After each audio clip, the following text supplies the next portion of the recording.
Dobrodošli na kanal Idealni recepti za sve. Danas želim da vam prikažem kako ja pravim najsavršenije krofne iz rerne. Pokazat ću vam bazu ili ti osnovicu za ove krofne iz rerne, a isto tako možete i da ih pržite ako više tako volite. Ovo su krofne bez jaja i u ovom slučaju mogu da budu slatke i slane. Znači, ako želite da jedete slatke, samo dodajte i koru limuna i dodajte 3 supane kašike šećera. A za slane ostavite ovako kako jeste. A ako volite da budu malo slanije, samo dodajte 1 kafenu kašičicu soli više. Ovo su sastojci koji će nam biti potrebne za ove idealne krofne. Biće potrebno 2 čaše od 180 ml mlake vode. To je 360 ml ukupno. 1 čaša mleka ili ti 180 ml, 11 g suvog kvasa, 1 kafena kašičica praška za pecivo, 60 ml ulja, 1 puna supana kašika kristal šećera, 1 kafena kašičica soli i oko 900 g pšeničnog belog brašna. Ali to sve zavisi, možda će vam trebati i manje, a i ceo kilogram, ne više od celog kilograma. Sada idemo da zagrejemo vodu i mleko.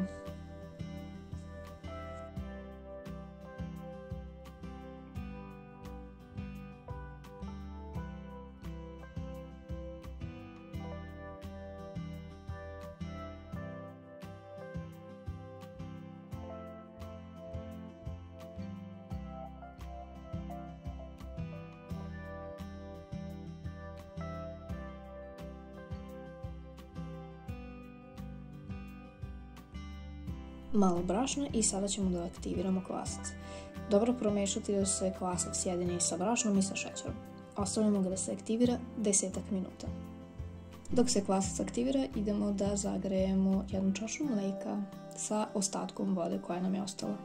Kada nam se kvasac aktivirao, dodajemo svu količinu mleka i vode. Malo ćemo samo da promešamo.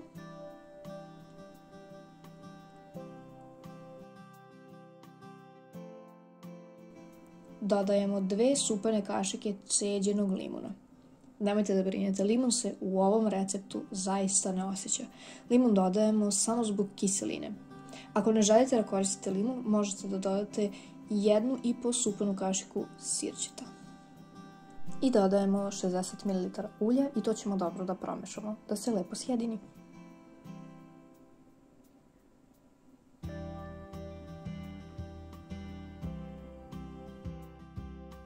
Sada ono što je jako važno u ovom receptu i ne možete tu nikako da preskočite ako želite da imate ovakve krofne, jeste da svoje suve sastojke ili ti brašno i prašak za pecivo prosejete. I svaki put kada budete dodavali brašno u testo, morate ga prosejati. Zbog čega? Kada prosejavate brašno, uvijek ćete imati onaj savršen efekat rupičastosti i mekoće u testu.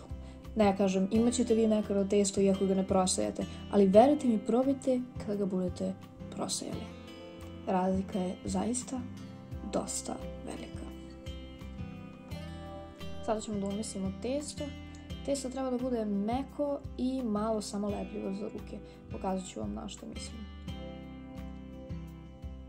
I ono isto što je jako važno u ovom receptu jeste da ga mesite sve dok testo ne bude glatko sa varjačom.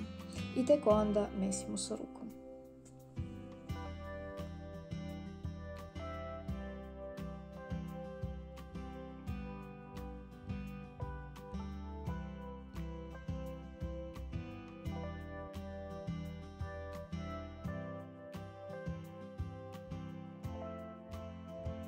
I kada se budu razbile one prve grudvice u testu i budemo krenuli da prosejavamo sledeće, onda tek dodajemo 1 kafenu kašičicu soli.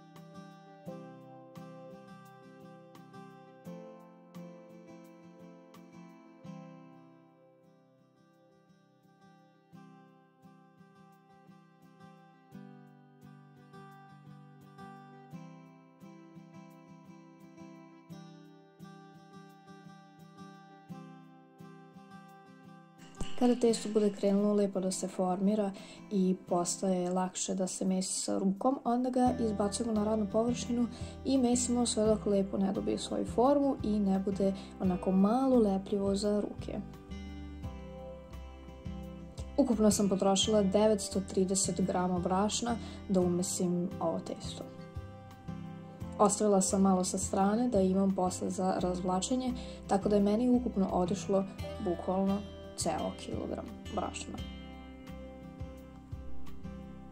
Sada kada je lepo glatko i možemo da formiramo bez problema testo, vraćamo ga u posudu i sipat ćemo na dno 2 supane kašike ulja i na testo također 2 supane kašike ulja.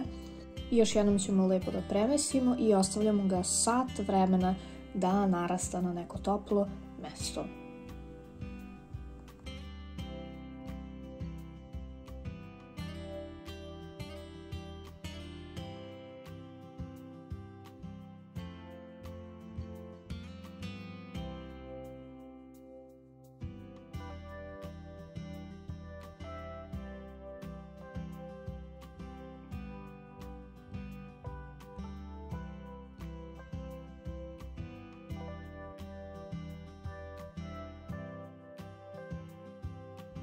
Evo nas, kod mene je stajao 50 minuta, sada krećemo da oblikujemo naše divne krofne. Izvadimo testo iz posude, nećemo ga premesivati, već odmah delimo na 2 dela. Jako je meko.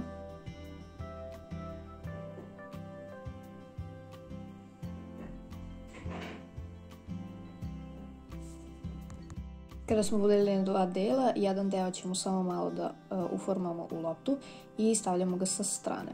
Taj deo će biti za slane krofne, a sada pravimo slatke. Razvućemo testo debljine otprilike nekih 5 mm. Zašto? Zato što ćemo da pravimo po 2. Znači izvadimo 2 kruga i to nam je 1 krofna. A pokazat ću vam i zbog čega. Nemojte da vam bude predebelo, zato što će one zaista jako da porastu. A ako pravite prazne, onda gledajte da vam testo bude debljine koje želite. Ali opet imajte na umu da ovo testo zaista dosta raste i bit će vam jako pufnaste. Onda vam nisu potrebne 2, već samo 1 izvadite i to vam je 1 prazna krofna. Sada možete da imate više opcija. Ja nemam one modle za krofne, pa ja vadim sa čepom od nekih začinskih kutija koje imam. I uzela sam čep od najobičnije flaširane vode i sa time ću da napravim onaj krug u sredini.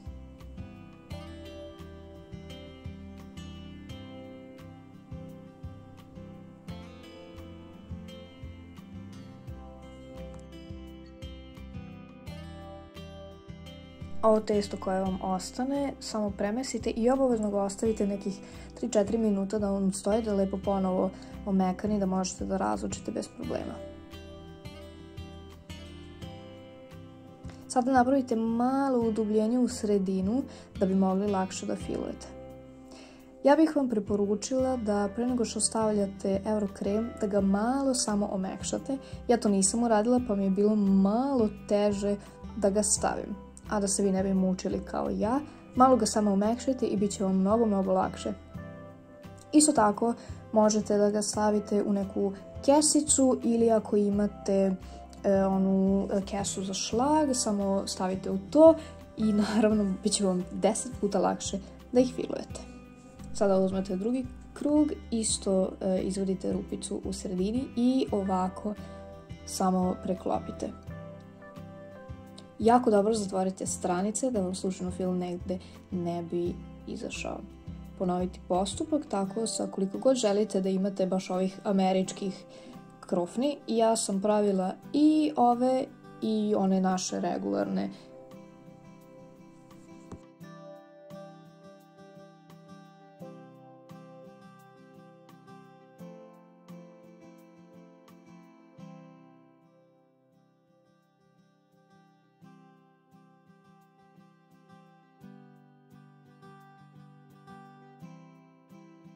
A punjenje za slane krofne sam uzela 1 kašiku kisele pavlake, 1 kašiku kečapa ili paradajz soka, šta god volite, i 1 kafenu kašičicu origana. To dobro sjediniti i koristiti suhomesnato koje volite ili koje želite, a možete i bez suhomesnatog.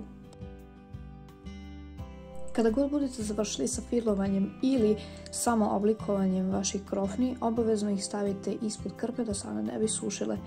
Važno je da pre nego što se one budu stavile da se peku, moraju da odstoje 15 do 20 minuta pre pečenja.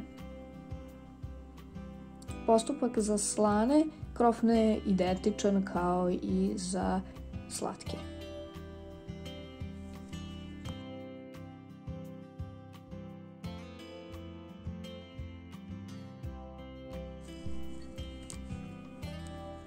Spremne krofne ćemo ređati u pleh koji je obložen sa papirom za pečenje i tu će one odmarati.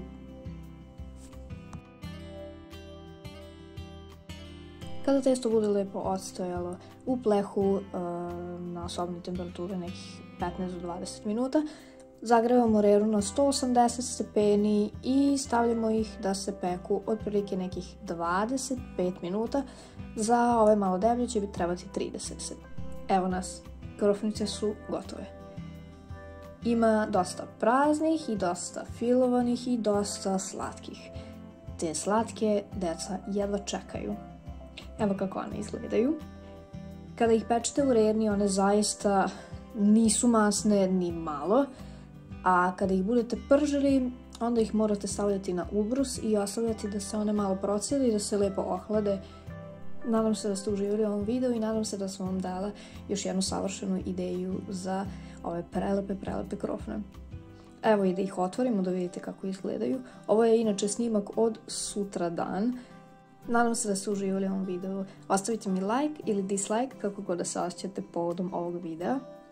Šerujte ovaj video s vašim prijateljima, porodicom, komšijama, sa kim god želite. Ostavite mi neki komentar, a ja vam želim divan i uspešan dan. Doviđenja!